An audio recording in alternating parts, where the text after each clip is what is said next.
Humberto Abanto, abogado por la Universidad Nacional Federico Villarreal, con maestría en Derecho Constitucional de la Pontificia Universidad Católica del Perú, operador jurídico especializado en Derecho Constitucional, Derecho Procesal, Derecho Internacional de los Derechos Humanos, Derecho Internacional Humanitario y Derecho Internacional Penal, con alta calificación en la defensa de derechos fundamentales en general y del debido proceso. Socio principal en Abanto Verástegui Abogados. Hola, queridos amigos de nuestra comunidad jurídica. En esta oportunidad les saluda el doctor Elio Riera en nuestro podcast del 25 de septiembre. Un día muy especial para mí, porque en esta oportunidad voy a presentar a un gran invitado. Para mí un referente, una excelente persona. En realidad, tengo que ser honesto, yo incluso lo trato de maestro, porque el crecimiento profesional que yo he tenido justamente se ha basado en todo lo que he podido adquirir de las audiencias, de los alegatos, de los informes orales, pero lo más importante, de la valentía que ha tenido de enfrentar a grandes enemigos jurídicamente hablando. Para mí es un honor presentar al doctor Humberto Abanto, a quien pido un gran aplauso. Bienvenido, doctor. Muchas gracias, Elio. Cuando pasan cosas así como estas, yo tengo la sensación de estar presente en mi velorio, porque en el Perú no se habla bien de la gente, salvo cuando está muerta. No, de ninguna manera. Nosotros, los abogados del día de hoy, Juan Peña, que es un gran amigo mío, Benji Espinosa, Ayrton Arizá, que estuvo conmigo el día de ayer, conocemos la trayectoria de usted como persona, como abogado, y usted es un referente. O sea, es en honor a la verdad, es un referente. Y también incluso quiero comentarlo ya lo vamos a desarrollar seguramente a pocos, en el ámbito personal. Ya les contaré algunas anécdotas en las cuales, como todo abogado, he sentido episodios en los cuales somos golpeados, somos mediados, pero siempre llega la palabra de un gran amigo, un referente como es el doctor Abanto, y en su oportunidad lo hizo conmigo, ya lo contaré. Doctor Abanto, muchas gracias pues por llegar el día de hoy. Para mí es un honor, es un privilegio de contar con su presencia. Y para empezar en este podcast, para la comunidad jurídica, para los cientos de chicos que el día de hoy están iniciando esta carrera tan bonita del derecho, quisiéramos conocer cómo usted decidió ser abogado. ¿Cómo así llega a ser abogado? Bueno, esta es una historia curiosa, porque yo entré al derecho por la política. Yo me inscribí muy joven en el APRA, a los 13 años.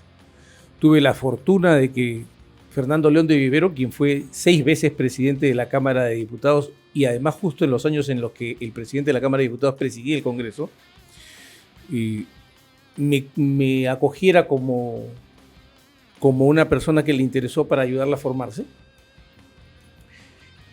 Y entonces yo le dije un día, ¿cuál es la carrera? Del viejo, lo más ligado a la política es el derecho. Y entré por la política, con el propósito de hacer una carrera política. Y como pasa con los enamoramientos, dejé la política y me fui con el derecho.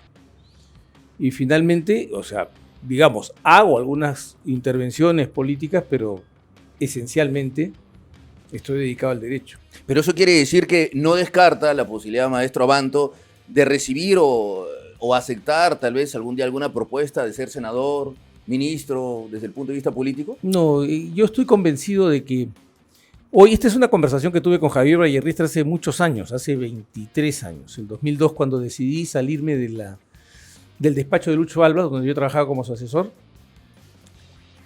y me dijo, haces bien. Como hablaba él, ¿no? Estoy seguro que tú puedes hacer más desde el escaño de la defensa que desde un escaño parlamentario. Entonces, me pareció un desafío interesante.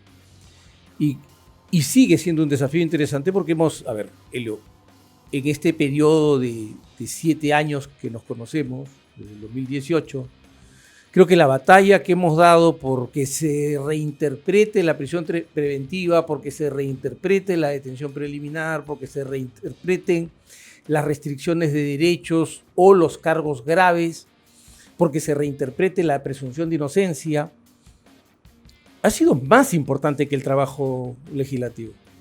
Porque hoy el secreto está no en cómo se hacen las leyes, sino en cómo se terminan interpretando.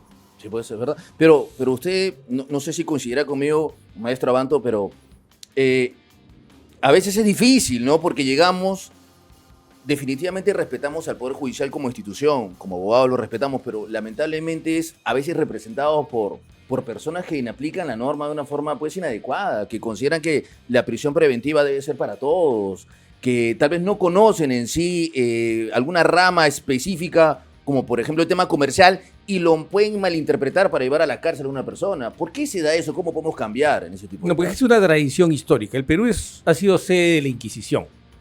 Entonces el pensamiento inquisitorial está muy, muy clavado en la mentalidad del sistema judicial y del sistema fiscal.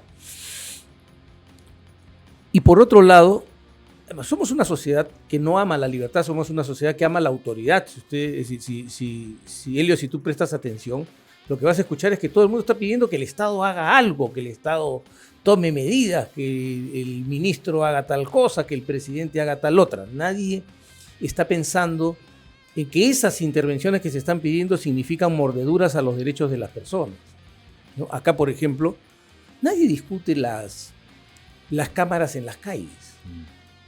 En Estados Unidos la gente es muy remisa y la National Association of Criminal Defense Lawyers o Cato Institute, grupos liberales en el sentido clásico, discuten la validez de la persecución digital que se puede hacer de una persona a través de las cámaras que están en las calles. Nosotros no, nosotros al contrario, pedimos más cámaras en la ciudad, pedimos más intervención estatal.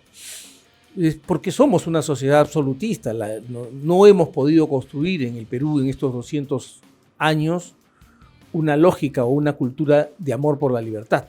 Seguimos siendo, el Perú dejó de ser un virreinato y cambió al virrey por un virrey sin juicio de residencia, como decían los viejos doctrinarios constitucionales peruanos. Entonces, si miramos esto, nuestra jungla es el absolutismo. Y como ocurre con las junglas, como ocurre con la selva, uno tiene que estar permanentemente dando con el machete para poder abrir trocha, porque en el momento que deje de hacerlo, la selva va a volver a crecer y se va a cerrar el camino. Entonces, no nos podemos derrotar, no nos podemos cansar, no nos podemos aburrir, no nos podemos desolar.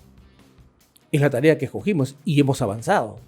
O sea, lo que hemos avanzado en estos últimos 8 años, 7 años, 2017, 18, 19, 20 hasta hoy, es muchísimo en términos históricos. Es muchísimo. Yo considero que sí, en realidad. Usted recordará, a ver, un poco para hacer un poco de memoria a nuestros amigos de la comunidad jurídica, yo llego a la defensa de Fuerza Popular por una invitación de la doctora Marta Chávez, de la señora Keiko Fujimori y de un gran amigo Hiro Fujimori. Llegué, estaba Juan Alarcón, un gran amigo mío, un excelente abogado de quien aprendí mucho, y eso es muy importante de las personas en este rubro, no ser egoístas, participar, ayudar. Pero llegamos en un momento determinado que teníamos puro rechazo. Y decía, Juan, ¿qué hacemos? Tenemos que decir rechazo. Hasta que yo recuerdo, en un momento determinado lo conocí. Y usted nos dijo, este caso se va a caer. Y yo decía, pero Juan, ¿pero cómo se va a caer si perdemos? Y finalmente, el camino histórico, mediante lo que realizó recientemente el Tribunal Constitucional, le dio la razón. O sea, se estaba llevando el juicio de una forma equivocada, evidentemente. Usted recusó en aquella oportunidad, si no me recuerdo, al doctor Carguancho, encontró justamente una posibilidad de demostrar, ¿por qué no?, una equivocación en el manejo del caso. Pero fui castigado por eso y fuimos castigados por eso. Así pues. Porque hay que recordar que ya bastante malo era tener al juez Richard Concepción Carguancho, que en ese momento estaba muy, muy prejuiciado al extremo que declaró que Fuerza Popular era una organización criminal. Claro. Que fue lo que motivó su recusación, que la sala declarara fundada la recusación. Pero nos tocó el doctor Zúñiga Gurdán, que terminó siendo pues la persona que devolvió 19 veces el requerimiento acusatorio, que él subsanaba las deficiencias del Ministerio Público, que creía bajo la vieja óptica del juez instructor que el agente fiscal era su aliado, ¿no? Entonces, digamos, fue una victoria pírrica, ¿no? Claro, tal vez momentánea, pero sí, en efecto, yo considero de que en aquella oportunidad el doctor Carguancho, que yo no entiendo por qué, doctor Abanto, por qué se tiene que mantener un sesgo a veces equivocado con respecto a la interpretación de la ley. Lo esencial es respetar la ley, para eso está el Poder Legislativo, pero en aplicar la ley bajo términos genéricos, desfavorecer a los justiciables, yo considero que está mal. ¿Por qué la Junta Nacional de Justicia? ¿Por qué no hay un cambio, una reforma? ¿Por qué considera usted que se mantiene? Salimos del doctor Carguancho, no es nada personal con el doctor, sino con el razonamiento jurídico. De ¿no? ese momento, ¿no? porque también tengo que informar, por ejemplo, que en el caso de las muertes en las protestas, ha sido muy interesante ver a Richard Augusto Concepción Carguancho negando una comparecencia con restricciones, Claro. acogiendo una de las doctrinas más progresistas que acaba de dar la Suprema Corte, en el sentido de que se necesita, al igual que para la prisión preventiva, sospecha fuerte, para una comparecencia con restricciones, que lo que cambia es la intensidad del peligro procesal. A mí me ha parecido sumamente interesante, es una evolución sugestiva, como nos pasó también con el doctor Salinas Sicha, que en paz descanse, que salió de la COVID con una posición sumamente progresista y muy, muy interesante y muy de avanzada, que, en mi opinión, le costó que los jerarcas del Consejo Ejecutivo del Poder Judicial lo sacaran de la Corte Nacional. Claro, es verdad. Porque él declaró en su LinkedIn que no había pedido el cambio. Claro. Entonces fue cambiado en el día, como lo hicieron con la doctora Sonia Torres. Claro. Pero tenemos que tener paciencia. O sea, hay un trabajo que les corresponde a los abogados. Los abogados usualmente nos paramos quejando que los fiscales, que los jueces. Es verdad. No. El abogado tiene una tarea. Y esto tiene que ver con una cosa que me pasó en Colombia, en un curso. Me presentaron a un distinguido magistrado de la Corte Constitucional Colombiana, por el cual yo tengo mucha admiración. Y entonces lo felicité por las resoluciones de la Corte, porque hubo un tiempo en que la Corte Constitucional Colombiana se convirtió en Sudamérica en un faro de juridicidad y particularmente de análisis constitucional. Lamentablemente ya no lo es tanto. Sus sentencias eran realmente unos tratados subyugantes. Pero me dijo, fíjese usted, doctor Abanto, que se esté equivocando. Digo, ¿pero por qué? O sea, no es que no somos nosotros, son los abogados que nos traen los casos sobre los cuales nosotros nos pronunciamos, pero son las posiciones avanzadas de sus colegas los que nos llevan a hacer esta jurisprudencia. Entonces dije, vaya, qué cambio. O sea, somos nosotros los abogados que no entendemos nuestro papel como motores de la jurisprudencia. Y creo que de alguna manera en este periodo algunos lo hemos cumplido. Por ejemplo, en la lucha por moderar la prisión preventiva, claro, por moderar las medidas abusivas, por hacer que los jueces entiendan que allanar una casa no es una cosa sencilla. Claro. Que se necesitan unos estándares que no son los estándares que se han estado manejando. Y creo que todavía debemos progresar en el sentido de que el fiscal no haga listas estereotipadas. Busco esto, porque no puede estar buscando 26 cosas. El que está buscando todo no está buscando nada. Claro. Que aprendan a decir, ya, señor fiscal, ¿qué piensa usted que va a encontrar ahí? Pienso encontrar esto. No, usted está pescando. No. ¿Qué le han dicho a usted que hay en esa casa para que yo pueda dar una orden que me permita ingresar a esa casa? Pero es nuestro trabajo. Es nuestro trabajo revisar la quinta enmienda, revisar la cuarta enmienda, revisar los grandes debates que se registraron en la Convención Constituyente de Filadelfia, que es de donde nacen muchas de estas garantías, no son europeas. Y yo creo que alguna vez me has escuchado decir que el ciclo del conocimiento jurídico en el Perú es muy peligroso porque se inventa en los Estados Unidos, los alemanes hacen una dogmática farragosa, los españoles lo traducen mal y nosotros lo aprendemos peor. Entonces, y eso es lo que nos pasa con el ciclo del conocimiento en el Perú. Pero ¿qué hacemos aquí, doctor Abanto, con casos en los cuales se ordena una prisión preventiva, se lleva a una persona a la cárcel, el honor, la reputación? Finalmente esto es revocado por una sala, felizmente se da. Y puedo dar fe que en muchos casos emblemáticos las salas han corregido. Pronunciamientos de Carguancho, pronunciamientos de Zúñiga, juez Tamaris también incluso.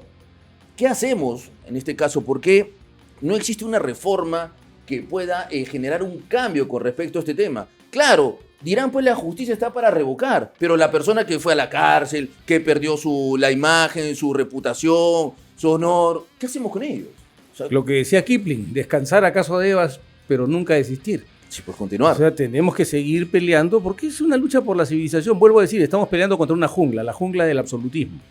Y no hay forma, no hay ocasión de desmayar, no hay ocasión de decir ya me cansé, no hay ocasión de decir me doy media vuelta, es que esto no se puede. No, es que hay que seguir dándole y hay que seguir dándole. Y miren, o sea, desde el año 2018 que comenzamos esta batalla del caso Cócteles, hasta, estoy hablando de marzo del 2018, hasta el año 2022, 23, que se dicta la doctrina jurisprudencial del caso Yoshiyama para la prisión preventiva. Claro.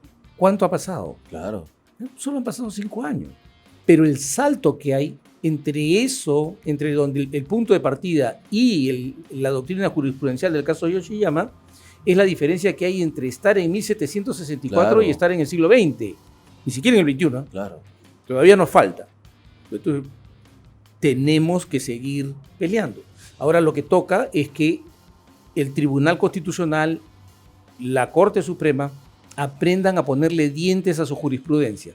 Es decir, juez que se separa de la jurisprudencia de los altos tribunales tiene que pagar un precio si es que no ha justificado la razón por la que se separa. Claro, porque si no van a seguir haciendo lo que suelen hacer el de hoy. Inaplican la ley de cualquier forma y eso también es incorrecto. Bueno, la inaplicación de la ley es un problema.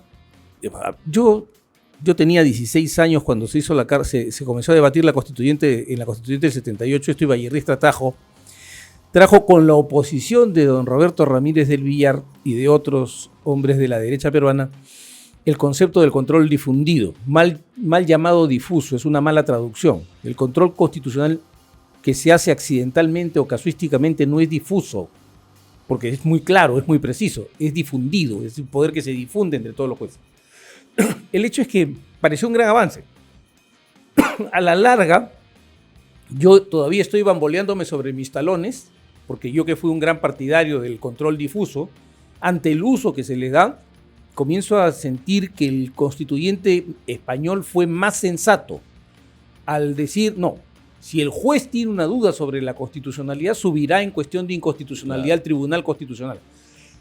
Pero no será él el que declare la inconstitucionalidad. No vamos a asumir el modelo americano. Y creo que es una idea que comienza a seducirme, la de pelear porque acabemos con el control difuso y mantengamos más bien un control concentrado por la vía de este control accidental que se da usando la cuestión de inconstitucionalidad. Pero necesitaríamos para eso llevar el número de magistrados del Tribunal Constitucional de los 7 de hoy a 13, en mi opinión, para mantener el número impar, de tal forma que tengamos 4 salas, 3 para casos corrientes y una sala especial para temas de urgencia, que son las cuestiones de inconstitucionalidad, las medidas de urgencia, por ejemplo, en materia electoral, o medidas contra el Parlamento, o contra las decisiones de los altos poderes del Estado, no de las líneas inferiores que deben correr la ruta del amparo. Es ver si debemos aceptar la figura del amparo directo, que es un amparo recurso, no es un amparo proceso, yo solamente recurro y el tribunal me va a contestar, y paralelamente el amparo proceso, que es el que se hace cuando no se trata de decisiones de última instancia. Claro. Pero involucraría también reformas legislativas. Pero tenemos que hacer una reforma constitucional y una reforma legislativa. Porque sería la única forma de poder adecuar de una forma, considero yo, garantista la norma. Digamos, hay que mantener el control constitucional y hacerlo más vigoroso, pero también más preciso y más exacto. El control constitucional es siendo, como lo dice su nombre, un control, es decir, un instrumento que sirve para contener los excesos del poder. Cuando se abusa de él, se transforma en un poder y en un poder sin límites. Yo recuerdo, justo a propósito de ello, una entrevista que le hacen a usted, y es más, he podido coincidir en alguna mesa de trabajo en el Congreso, y usted siempre hace referencia a que no es una solución aumentar las penas para eliminar la criminalidad organizada, los delitos. Quisiera que nos cuente por qué. Porque finalmente es una tendencia clara a veces de los abogados penalistas. ¿Por qué no sería así? Por una razón sencilla, porque las penas no disuaden. Si las penas disuadieran, no habría crimen en el mundo. Lo que cambia es algo que en el Perú todavía también debemos trabajar. Y es que las promesas de la ley y las promesas de la Constitución tenemos que aprender a cumplirlas. Hay una frase del juez John Marshall en la sentencia Marbury versus Madison que es para mí muy aleccionadora. Al hacer la Constitución, hicimos ciertas promesas y para no olvidarlas las pusimos por escrito, dice Marshall. La Constitución contiene unas promesas, la ley contiene unas promesas, pero si esas promesas no se hacen realidad, se transforman nada más que en simples declamaciones. ¿Qué sucede? Si yo tengo una ley que manda penar el homicidio, el simple, el calificado, todas las variables que tiene, la colusión, cuando corresponde, y no se produce porque hago un juicio larguísimo, inacabable, la promesa de la ley y la promesa de la Constitución no se va a cumplir. Entonces a mí me sale barato quebrar la ley o quebrar la Constitución. Sí, pues. Pero si los procesos tuvieran eficacia, un sentido de eficiencia, no solo de eficacia, sino de eficiencia, que no es lo mismo la eficacia que la eficiencia, porque yo puedo cortarle una pierna a alguien con un hachazo, y eso es eficaz. Claro. Pero si soy un médico, el corte lo voy a hacer de tal manera que el sufrimiento sea absolutamente menor. Claro. Eso es eficiente. Claro. ¿Ya? Necesitamos esas cosas. ¿Y qué nos demuestran los estudios? Porque estas cosas se han estudiado en el mundo civilizado. En Estados Unidos se hizo un estudio comparando diferentes estados y se llegó a la prueba ácida de que penas bajas que se aplican son más disuasivas que las penas altas que no se aplican. Entonces, en el Perú estamos en la situación de penas altas que no se aplican. Sí, pues. Y eso pasa, porque todo está en prisión preventiva. Y de sobrepenalización. Sí, pues. ¿Por qué? Porque, a ver, por Dios, robar un celular, 30 años. ¿Qué les pasa?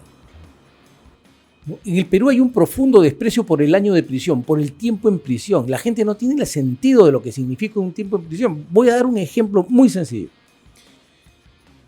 A don Alberto Fujimori, ¿cuántos años le pusieron de pena?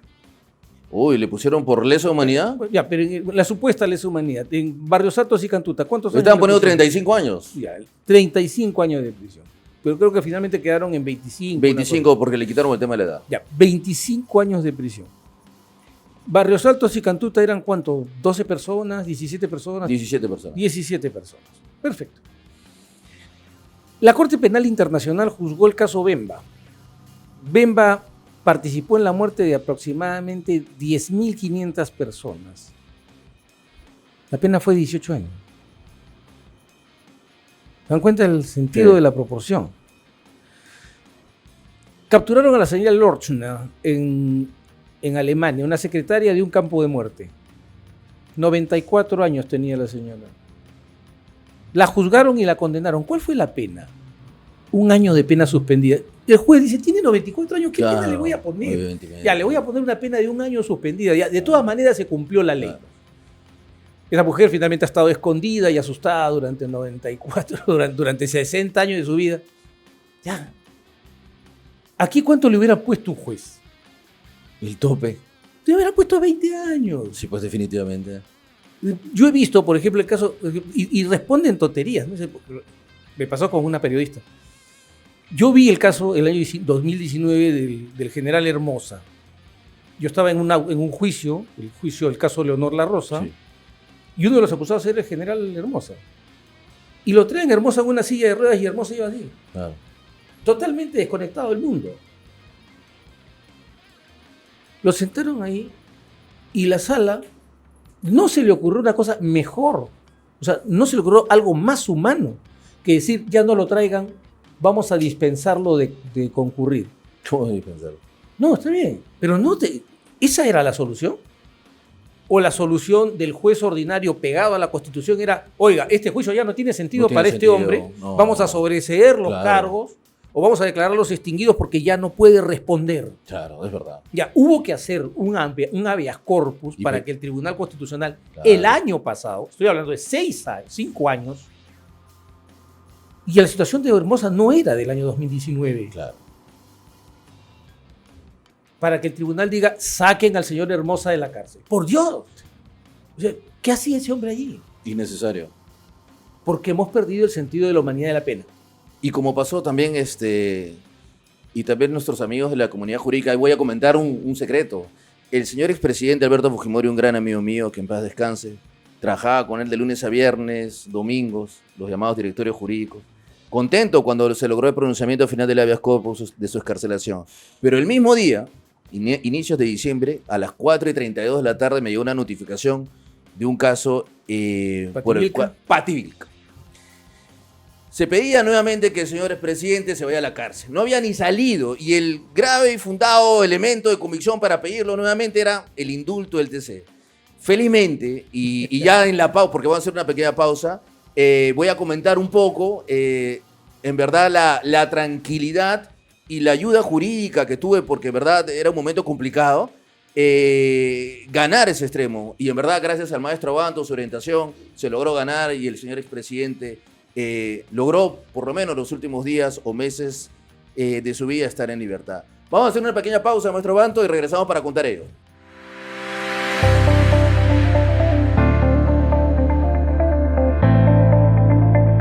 Hola, queridos amigos de nuestra comunidad jurídica, les saluda el doctor Elio Riera Garro, soy abogado penalista con una maestría en la UPC y un doctorando en Derecho también en la Universidad San Ignacio de Loyola. Quiero invitarlos a participar en nuestra Escuela de Derecho, ERG, Escuela de Derecho, justamente para formar futuros profesionales, abogados que tengan esa ímpetu para poder luchar justas causas. Sin duda alguna, las estrategias que vamos a plantear día a día en nuestras sesiones servirán para ello. Por ello es que contamos con excelentes ponentes, como ha sido últimamente la participación del doctor Benji Espinosa, Juan Peña y flamantes abogados que nos ayudan día a día para poder contribuir con esta causa. Los espero muy pronto.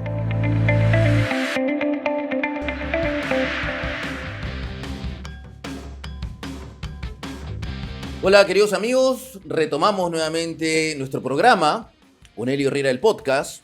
Nuevamente me encuentro muy honrado con la presencia de uno de los mejores exponentes del derecho, un gran amigo mío, a quien considero un maestro, el doctor Humberto Abanto. Nuevamente pido un fuerte aplauso para él, por favor. Gracias. Y retomando justamente estas pequeñas anécdotas del expresidente Alberto Fujimori, bueno, maestro, yo recuerdo que eran 4:32, ¿qué hago? Y el mensaje, tranquilo. Primero, tienes que concentrarte en que se logre el objetivo, fue su palabra. Que salga, te van a poner peros, te van a poner trabas, te van a apagar la luz, de todo. Y sí, me apagaron hasta la luz, maestro. Pero se logró, salió el presidente. Y al día siguiente, pues, a prepararnos, porque se utilizaba el código antiguo y trabajar en función a una sección de naturaleza de acción. Valía lo que se buscaba también por otro lado y finalmente se consiguió gracias a este aporte jurídico, esta orientación jurídica del maestro Abanto fue, aunque parezca racional, tal vez no era en ese momento para el señor fiscal. A ver, al señor expresidente se le imputaba el delito de lesa humanidad por hechos que presuntamente se habrían dado en el año 92. Pero cuando se le pidió, el doctor Abanto, pídele que te cite dónde está la norma. Nunca lo encontró el fiscal, ¿no? Claro, mediante su interpretación a futuro, entendía, pero finalmente comprendieron de que no podían sentenciarlo por algo que en su momento no era delito. Maestro Abanto, ¿cuál es su impresión con respecto a ello? No, lo que pasa es que esto es un poco duro decirlo, pero ¿cuál es la imagen divina más venerada en el Perú? Yo me atrevería a decir que el Señor de los Milagros. Claro. Ya, entonces, ¿qué significa? ¿Qué es lo que más nos gusta? Los milagros. Claro. En vez de hacer, como dice con brillantez un amigo mío muy querido, Carlos Zafadi, un brillante profesor argentino, no nos gustan los tratamientos laboriosos, nos gustan las curas milagrosas. Las curas milagrosas. Entonces, una cura milagrosa es coger el concepto de lesa humanidad, convertirlo en un chicle y estirarlo como me dé la gana. Entonces digo ya, y acá está Nuremberg, acá está Yugoslavia, acá está Ruanda y acá está Roma, hago un chicle y lo tiro encima de la gente. Y eso es lo que ha pasado. Entre 1980 y 1992, el ACME de la lucha contraterrorista, lo que estaba vigente eran los 7 principios de Nuremberg, dentro de los cuales el sexto principio define el crimen contra la humanidad como el crimen atroz, vamos a decirlo en corto, para decir asesinatos, secuestros, violaciones, etc. Y otras crueldades, como lo dicen, y otras atrocidades, que se comete en conexión o en ejecución de un crimen contra la paz o un crimen de guerra. Crimen de guerra, claro. ¿Se puede producir en tiempo de paz? Sí, lo dice la Comisión de Derecho Internacional de la Asamblea General de Naciones Unidas. En conexión con un crimen contra la paz. No puede con un crimen de guerra, porque si hay un crimen de guerra no hay paz. Claro. ¿Eso ocurrió en el Perú? No. ¿Qué dijeron? No, es que ha habido conflicto armado interno. Eso es Yugoslavia. Pero además fue contra una población pobre, quechohablante y andina. Claro. Eso es Ruanda. Y además fue un ataque sistemático o generalizado. Eso es Roma. Este chicle no puede pegársele a la gente. Cuando uno los obliga a decir, dime la norma vigente, sí, ahí es donde se tropiezan. Claro. Y entonces vienen teorías absurdas de gente que no ha conocido, no ha estudiado en serio, que dicen, por ejemplo, no, es que en el derecho penal internacional hay retroactividad de la norma. Eso es un disparate. Claro. Porque si eso fuera cierto, además es una norma de jus cogens, la retroactividad de la norma. Si eso fuera cierto, el Estatuto de Roma sería, bajo el artículo 56 de la Convención de Viena sobre el Derecho de los Tratados, un tratado nulo. Claro. Porque son nulos los tratados que violan las normas de jus cogens, llamadas técnicamente normas imperativas de derecho internacional general. ¿Alguien ha dicho, algún tribunal se le ha ocurrido decir que el Estatuto de Roma es nulo? No. ¿Por qué no es así? Pero acá, donde los milagros ocurren, agarramos y hacemos esta mezcla y se la tiramos encima a la gente. Y le arruinamos la vida per secula seculorum. Claro, lo forzaban. Sí. O sea, una interpretación que buscaba definitivamente adecuar de una forma ilegal la norma. No, lo que querían, en realidad, en mi opinión, porque aquí ha habido un contenido ideológico muy profundo, es inocularle el virus del SIDA al Estado peruano. El virus del SIDA es una enfermedad muy clara. El sistema inmunológico deja de funcionar, por lo tanto, cualquier enfermedad se convierte en un problema serio de salud, hasta que lo mata, hasta que una gripe lo mata. Claro. Aquí igual, se trataba de neutralizar al sistema inmunológico. El sistema inmunológico de un país son sus fuerzas del orden. Si yo las inutilizo bajo el susto de que cuando resistan un ataque terrorista, cuando enfrenten una azonada, si se produce una muerte los voy a procesar y los voy a condenar, lo que voy a lograr es que las Fuerzas Armadas o las Fuerzas del Orden se inhiban de actuar cuando tienen que actuar. Entonces, eso es el SIDA de un Estado.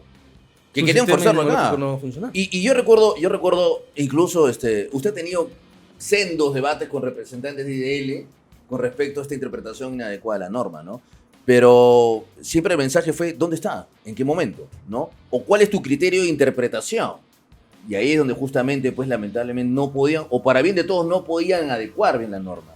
Felizmente, y gracias a esa interpretación de usted, se logró comprender algo que en principio es entendible, ¿no, maestro Banto? Debería ser, parece que es fácil.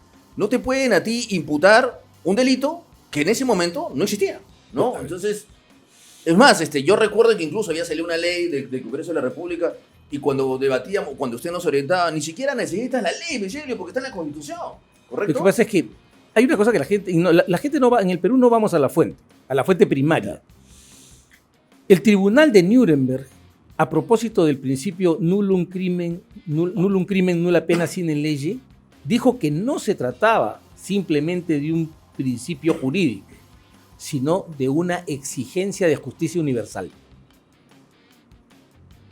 Por eso es que el tribunal hizo un gran esfuerzo por demostrar que no estaba aplicando retroactivamente leyes, sino que eran hechos que ya estaban penados por la costumbre internacional. El crimen de guerra, el asesinato de poblaciones, de ahí deriva después el tema del genocidio. Lothar Pacht, que es el padre del concepto de crimen contra la humanidad, lo grafica muy bien, ¿no?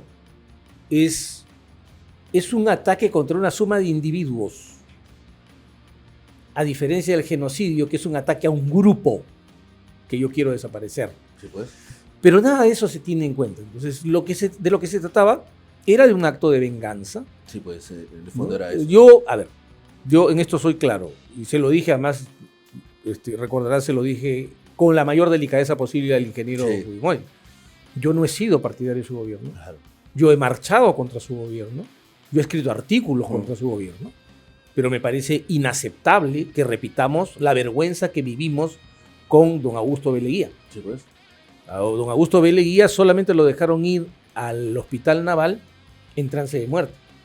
Que es además una cosa horrenda que va a manchar la historia de la Corte Interamericana, ese fallo de supervisión de cumplimiento que ordenó no ejecutar el indulto a don Alberto Fujimori, amparado en que había sido condenado por graves violaciones de derechos humanos. Sí, pues. Lo que establece una lógica de derecho penal del enemigo.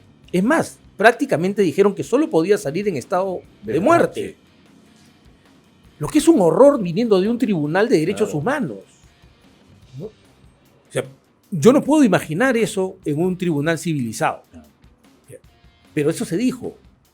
Y hubo gente que lo celebró acá y que lo defendía como si fuera un avance de la civilización. Sí, definitivamente. O sea, lo primero que hay que recordar es que el derecho penal mínimo, la humanidad de la pena, son grandes conquistas que surgieron con la Ilustración. El derecho penal democrático no acepta estas otras. Por eso es que hay un derecho penal de autor y no un derecho penal, un derecho penal de acto y no un derecho penal de autor. Por eso es que no se acepta la tesis de Jacobs del derecho penal del enemigo y el Tribunal Constitucional se ha pronunciado en ese sentido.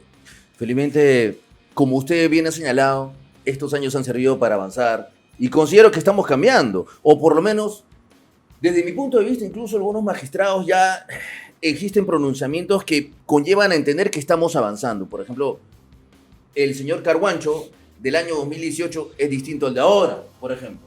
Ha mejorado. Ha mejorado desde el punto de vista académico, lo cual es saludable para todo, no para los justiciales, fiscales. Y para No todo. en el control constitucional ni en el control convencional. O sea, yo en ese aspecto soy absolutamente claro. Sí. No en el control convencional ni en el control constitucional. Que se practican también como si fueran conjuros o fueran actos de hechicería. En 2 hojas, me inaplico la norma porque considero que tiene que inaplicarse. O no, porque yo me considero más sabio que el legislador. No. O sea, lo primero que tiene que partir un juez al hacer control constitucional o control convencional es de la regla de deferencia al legislador democrático. ¿Por qué? Porque el juez no es un funcionario elegido. Claro. Y los funcionarios, y en el sistema democrático, en el sistema constitucional, tienen una situación prevalente las personas elegidas por el voto popular.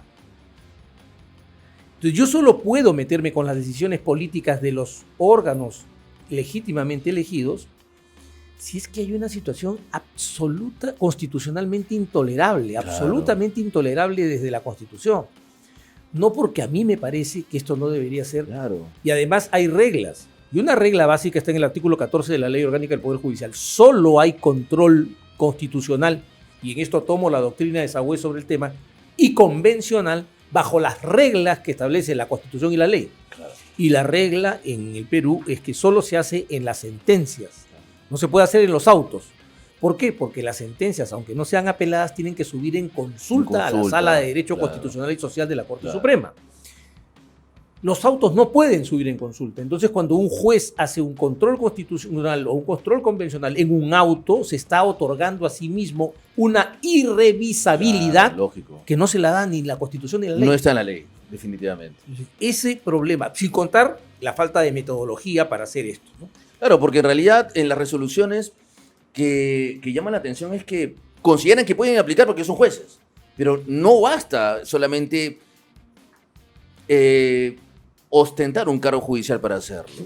Esta motivación tiene que ser congruente y lamentablemente, como bien señala la exposición de motivos, incluso de la norma, tiene que darse en la medida que exista una insatisfacción de convivencia democrática porque es elegida por el pueblo, por los legisladores, ¿no? En función del Estado.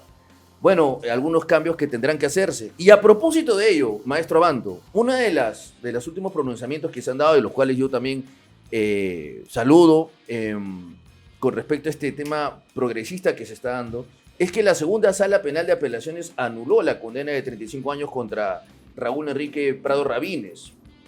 Esta medida judicial definitivamente, por lo menos, es un avance con respecto al planteamiento jurídico que estamos esbozando.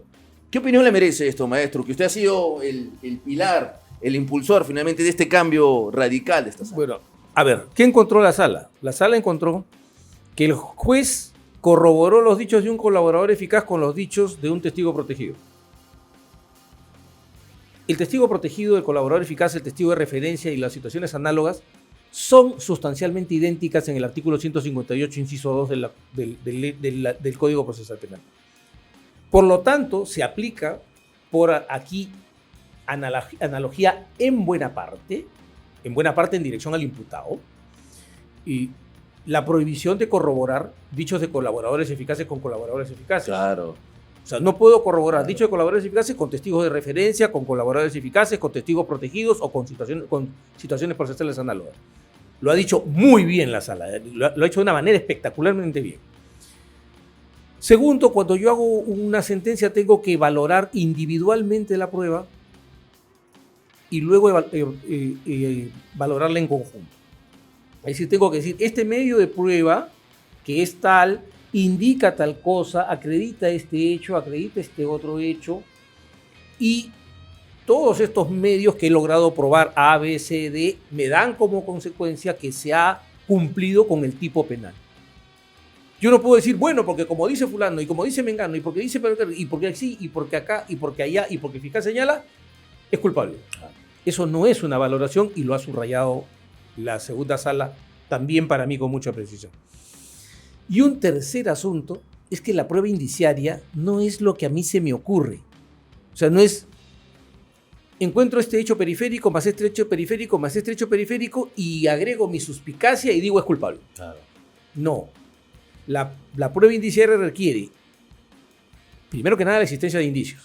Que estos indicios sean congruentes, concomitantes y que se refuercen recíprocamente y que generen una conclusión necesaria. ¿Qué es una conclusión necesaria? Esa conclusión en la que no puedo concluir otra cosa. Que es indefectible, no hay otra alternativa. Si tengo una alternativa, no puedo usar la prueba indiciaria. Claro. Ya, esto no lo hizo el juez. Y esto está claramente desarrollado tanto en el caso de Juliana Yamoja como en un acuerdo plenario de la Corte Suprema, en el caso de Juliana Yamoja por el TC, en un acuerdo plenario, pero además brillantemente desarrollado por el juez César San Martín como ponente en la casación Aparicio Moselli, donde ingresa más todavía, señala que hay 3 juicios que realizar al interior del desarrollo de una prueba por indicios, que no es una prueba, sino es una técnica de interpretación probatoria. La sala ha fulminado eso también. Conclusión, el señor Prado Rabines y sus coacusados fueron condenados sin pruebas. Claro, evidentemente. Por lo tanto, volvamos a un juicio. En mi opinión, creo que había motivos para una revocatoria. Pero por lo menos es un gran avance. Pero, digamos, ha sido un poco conservadora en ese aspecto de la sala. Bien, todavía dentro de las respuestas posibles, porque hay que recordar que no existe una sola respuesta posible. Sí, a mí el resultado me da para una revocatoria, pero también el juez puede ser conservador y decir, sí, pues, pero tengo la opción de la nulidad. Entonces, mandémoslo abajo y vaya a un nuevo debate bajo estas precisiones y ya veremos el resultado. Que definitivamente, si no encaja la prueba indiciaria, evidentemente van a haber motivos para poder ganarlo, ¿no? Pero ha sido tendencia, es un sinónimo de un fallo favorable. Yo he visto las lágrimas de la República que me... que no lo quieren ni a usted ni a mí, no lo quiere. Yo siento una gran satisfacción cuando veo sus lágrimas. Maestra Abanto, y a propósito, y las felicitaciones del caso, nuevamente por este logro que usted ha hecho.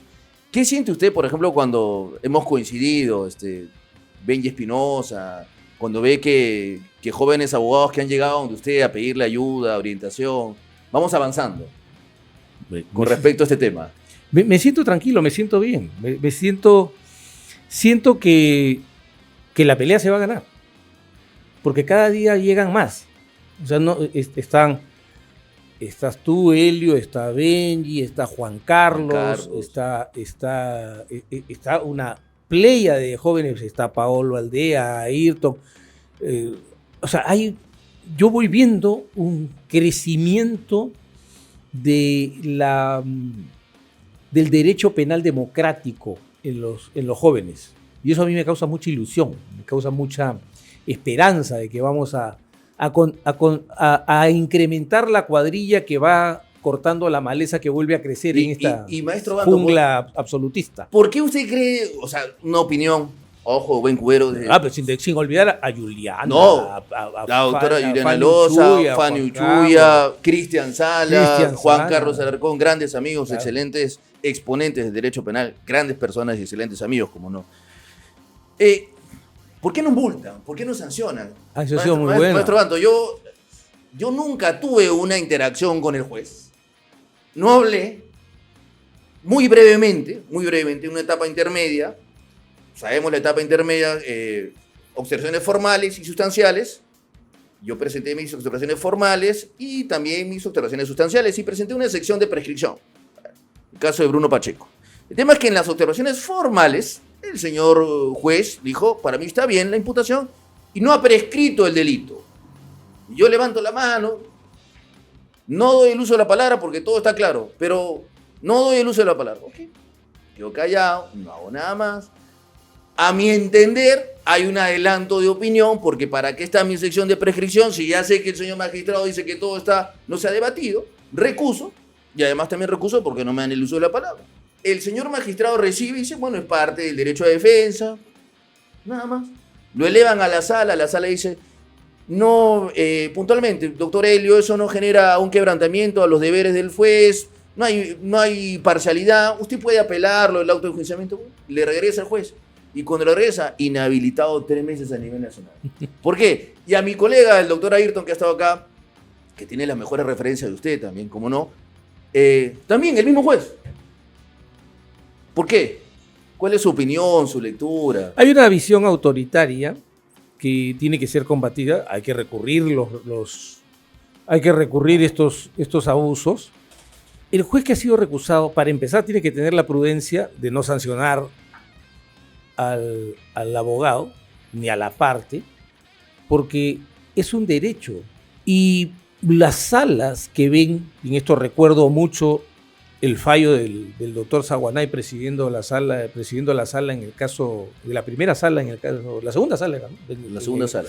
En el caso Cócteles, cuando la recusación de Concepción Carguancho, que recogió la doctrina del Tribunal Europeo de Derechos Humanos, acogida también por el Tribunal Constitucional, que es la famosa teoría de las apariencias. No basta con que esté haciendo justicia, debe aparentar que está haciendo. Claro, debe aparentar, usted lo dijo. Castigar a un abogado. A mí, yo he planteado una excepción de prescripción y antes de que se debata la excepción de prescripción, el juez me dice que no han prescrito los hechos. Yo tengo un serio problema con el juez. Yo sí tengo un serio problema con el juez.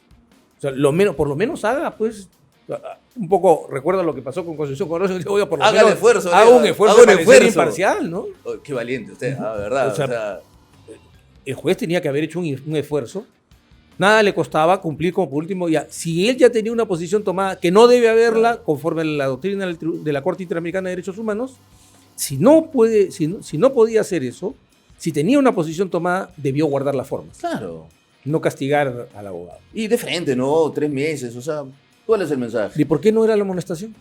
¿Por qué no la amonestación, la llamada de atención? Bueno, en fin, esperemos esta sala, creo que ya resuelve el día de hoy. Mañana tendremos grandes novedades, pero confío en que será justicia, que es lo correcto. Y a propósito de eso, yo sé, maestro Banto, que usted estuvo en algún momento, corríjame si hasta el día de hoy no lo sé, el caso de la señora Bencia Mesa. Sí, claro. ¿Cómo vamos con ese caso? No, ese caso para mí fue una gran frustración porque gané un habeas corpus en el Tribunal Constitucional que cometió el error de reenviar el caso a la misma sala, Wow. aunque ya con otra composición, y esta sala la volvió a condenar, siendo que el tribunal había dicho que no había habido un caudal probatorio suficiente para la condena. Volví a ir en habeas corpus, y esta vez, porque la doctora Ledesma se hizo presidenta del Tribunal Constitucional, misteriosamente y sin razón alguna, ante el mismo caso y frente a la misma situación, el magistrado Espinosa Saldaña cambió de opinión y votó contra el habeas corpus. Entonces lo perdimos. En este momento lo que yo espero es que en un rasgo de humanidad el Ejecutivo opte o por una conmutación de pena o por un indulto. Sí. La señora Mesa está condenada sin las pruebas suficientes. Y creo que sería importante que el Perú use justamente esta institución que tanto se ha manoseado Demasiado. por parte de los críticos caprichosos de esta institución, que como lo dijo Alexander Hamilton en los debates en la Convención Constituyente, porque de ahí lo hemos traído, de la Constitución americana, dijo claramente que era un instrumento que tenía 3 finalidades. De evitar o conjurar el error judicial, evitar o conjurar la crueldad de los jueces, o evitar o conjurar la crueldad del legislador. Y un cuarto factor que daba, que era dar un perdón que pueda pacificar el país para evitar una guerra.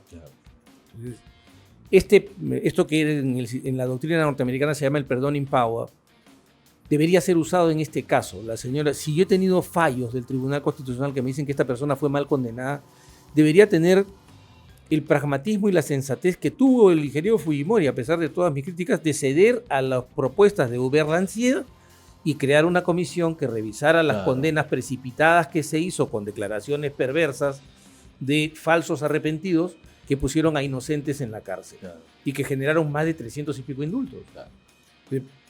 ¿Por qué no?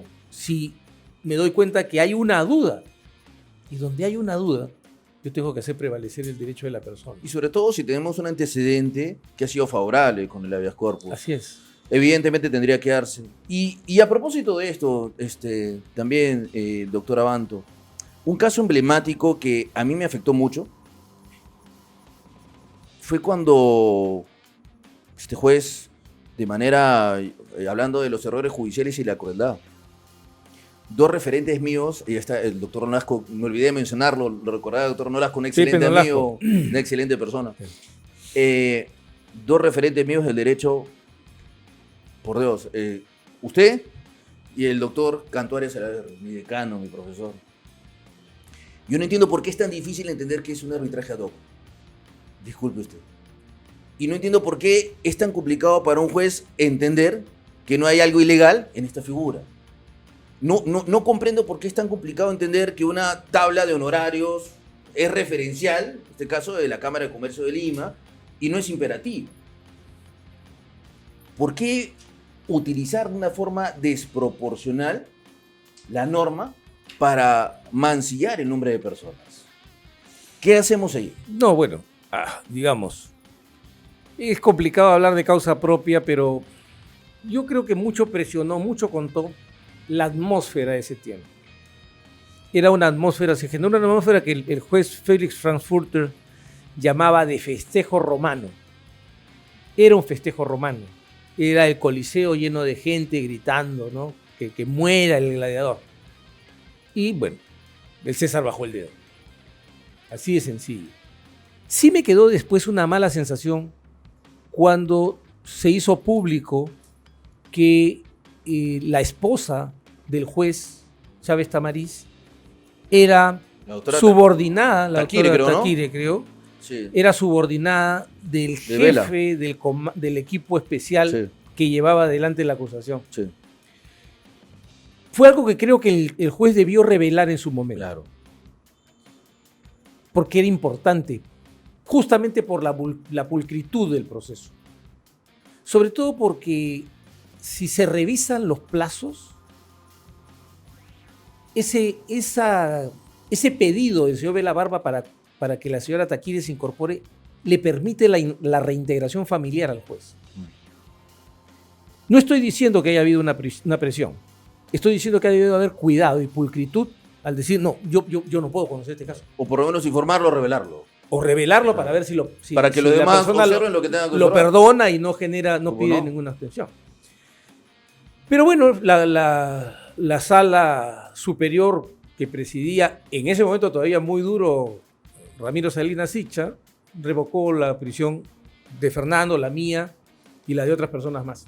Claro, definitivamente, emblemas del derecho que definitivamente no pueden ser sometidos a este tipo de procesos. No, pero fue una experiencia importante. O sea, creo que Fernando y otras personas ahí, las personas que estuvimos allí, salimos con pena porque se nos quedaron otros allí. Entendimos esto como una experiencia importante en la vida, ¿no? Yo recuerdo que usted le decía al doctor Cantuarias, porque el doctor Cantuarias estaba penado, ¿no? Está en mi imagen, ¿no? Como decano. Vamos a salir de esta, ¿no? O sea, usted es difícil en esos momentos, en verdad, dar soporte justamente a los demás. Pero sí. Esa fue mi suerte, porque yo entré con 7 personas que de penal lo único que sabían que Cubillas había perdido penales en una eliminatoria, ¿no? Entonces, eso me permitió preocuparme de ellos y no preocuparme de mí. Sí, pues. Eso fue muy bueno para mí. Hubiera sido muy malo que estuviera yo solo porque hubiera estado dándole vueltas a las cosas. No, como tuve que ocuparme de ellos, no fue un tiempo duro. Y además, fue duro los 3 primeros días. Al tercer día ya entraron libros. En ese momento ya Fernando y yo estábamos a salvo. Y recuerdo mucho a la doctora Graciela, ¿cierto? Claro. Su brazo derecho, ahí atrás en las diligencias. Claro que sí, definitivamente. ¿Y qué hacemos en estos casos? Porque ha quedado para la historia del derecho. Normalmente un debate tiene que ser jurídico, como usted siempre nos ha enseñado, alturado, académico. Y es más, yo tengo que incluso pecar de infidente cuando yo me exalto demasiado y tengo consejos del maestro Abando, no bajándome las revoluciones. Pero ¿qué hacemos cuando los fiscales, y esto lo comento para los abogados que litigamos, maestro Abando, utilizan el tema personal, el tema subjetivo? No, que usted ha contratado con el Estado, que usted ha recibido dinero del Estado, que usted tiene juicios de alimento. ¿Qué hacemos ahí? ¿Cómo podemos mantener un equilibrio? Mira, yo, esta es una cosa que ha generado mucho aprecio de mucha gente, pero yo tengo que reconocer que fue un error. Eso pasó con Pérez y yo entré en ese tipo de discusión. Yo creo, hoy no lo haría. Yo diría, esta es una discusión que se tiene que librar, si usted quiere, afuera. Si quiere, en otro proceso. Aquí no. Aquí vamos a concentrarnos en el tema, porque termina el abogado hablando de sí mismo o hablando del otro abogado en vez de hablar del caso. Creo que hizo muy bien el juez Aguanay cuando se pronunció sobre la apelación. No en la decisión, porque confirmó la prisión, Claro. sino cuando le llamó la atención al juez por haber permitido que el fiscal denostara de la defensa y que la defensa replicara también en términos acres al fiscal. Claro. Fue en realidad una falta del doctor Concepción Carhuancho. El doctor Concepción Carhuancho debió detener al fiscal y decirle eso no es el tema en discusión. Pero bueno, era la atmósfera de ese tiempo. Y en ese momento también valga apuntar esto para que le sirva de punto de reflexión al doctor Concepción Carhuancho. Él estaba muy emocionado de haberse convertido para la opinión pública en una especie de vengador anónimo. Lamentablemente. No, perdón, vengador público. Vengador público, lamentablemente. Y a propósito de ello, maestro Banto, con respecto a estos, yo me sumé a la defensa de la doctora Emma Benavides y en realidad considero que se hizo justicia con respecto a su reposición. No voy a negar que me llegaron, aprendí también un poco a sufrir los procesos de todos lados. Usted se suma a la defensa de la doctora Patricia Benavides, una tarea evidentemente muy complicada. Pero a propósito de ello, con respecto a ese tema, llegaron llamadas. A mí me llamaban, Helio, te van a allanar, te van a hacer esto. Tuve la oportunidad cuando hice también, tomé conocimiento que querían allanarlo a usted, de salir y emitir un comunicado porque me pareció una bajeza. Ya, si van contra el maestro Bando, entonces ¿qué van a hacer contra nosotros? ¿Quién siembra esto? O sea, vamos, ¿cómo llega? Porque yo sé que usted es un hombre fuerte, no le va a afectar. A mí también, tenemos familia. Atrás. Conocemos el riesgo. Si eres trapecista, sabes que tienes que estar en riesgo. Y una actividad, una profesión, un oficio, llámenlo como quieran, como es la abogacía, hoy en el Perú tiene riesgos. Entonces es un riesgo inherente. Es un riesgo que se ha abierto en este periodo, pero que en realidad comenzó el 2010, cuando a cualquier abogado, con ocasión del caso Orellana, que defendía a las personas investigadas, era acusado de brazo legal de la organización criminal para aterrorizarlo. A mí me quisieron hacer eso, yo le metí un grito, nunca más se repitió, ¿no? Entonces,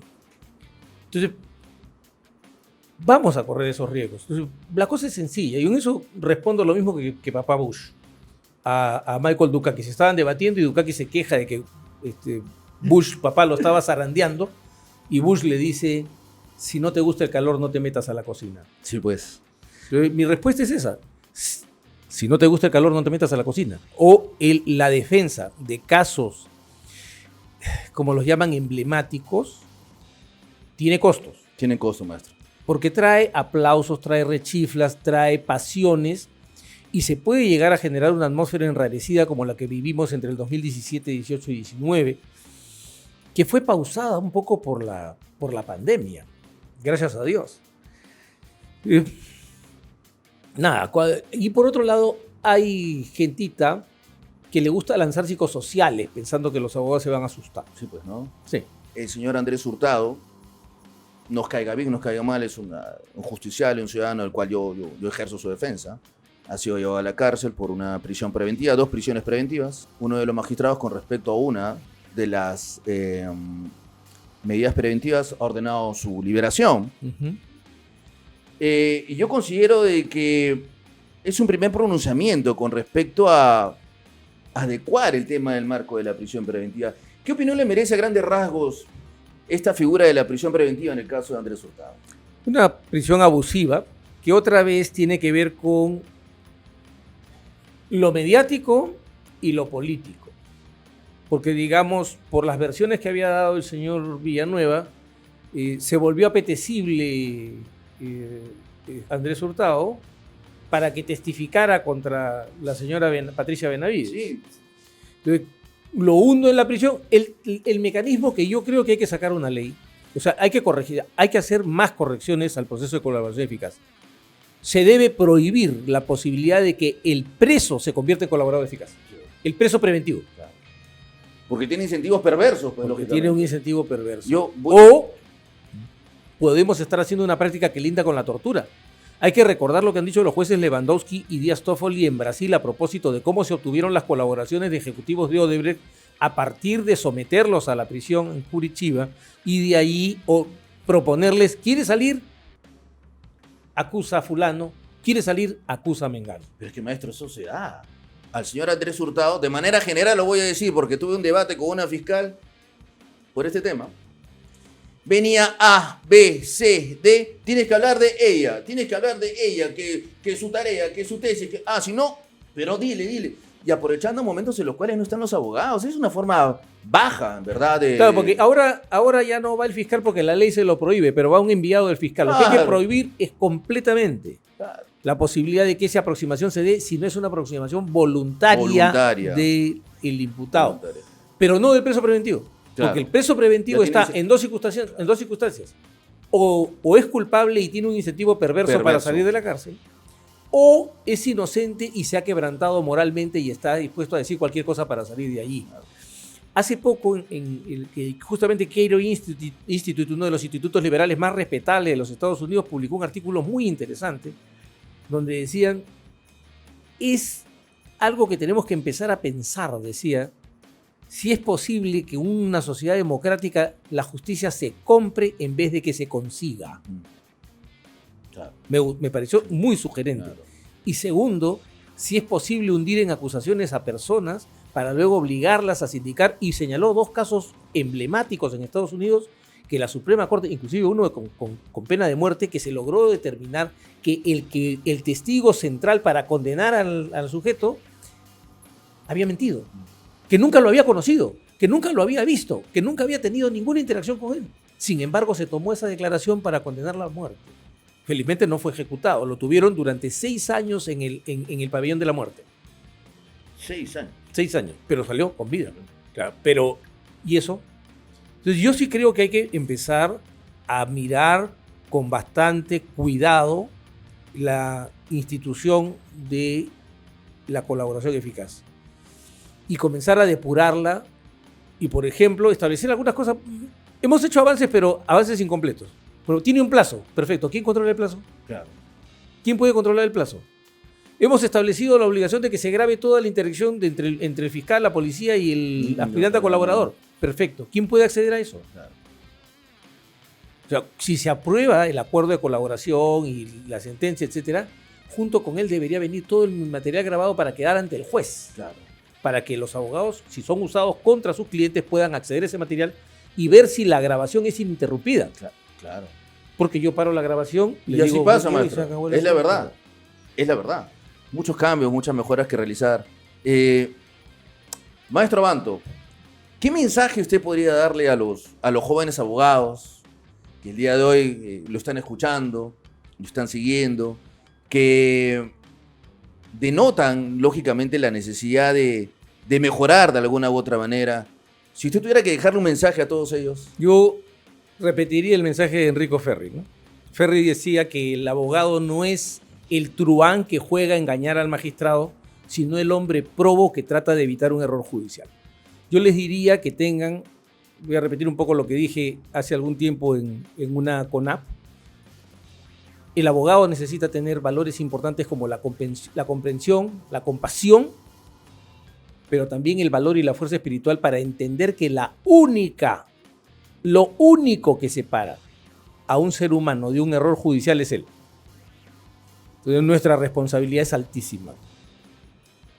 Si no tenemos valor, si no tenemos fuerza espiritual, la comprensión, la compasión y el conocimiento del derecho no van a servir de nada. La compasión y el conocimiento del derecho. Bueno, maestro Abanto, yo quiero agradecerle a usted y nuevamente para mí es un honor. Yo me encuentro muy contento de que usted, dentro de su recargada agenda, haya estado conmigo el día de hoy. Yo, amigos, aprendí el derecho fuera de leer y en las clases, como corresponde a la universidad, la maestría y el doctorado, pero gran parte de lo mío fue tener la oportunidad de ver al maestro Abanto debatir, pelear sin temor, perder el miedo a equivocarse y sobre todo tomar en cuenta, como una vez lo dijo usted, y lo recuerdo claramente defendiendo al señor Yoshiyama, diciéndole al magistrado que nosotros defendemos derechos fundamentales, no solamente del encausado, sino de la familia. Y por eso estamos aquí. Maestro Abanto, le agradezco la gentileza. Gracias. Quiero darle un aplauso final a doctor Abanto. Gracias por haber venido el día de hoy. Muy, muy gentil usted. Y bueno, queridos amigos de nuestro podcast, será para una siguiente oportunidad donde continuaremos pues con los alcances jurídicos y, cómo no, con la gratitud que merece el contar con nuestros invitados tan excelentes como el doctor Abanto. Gracias a todos. Hasta una próxima oportunidad. Gracias.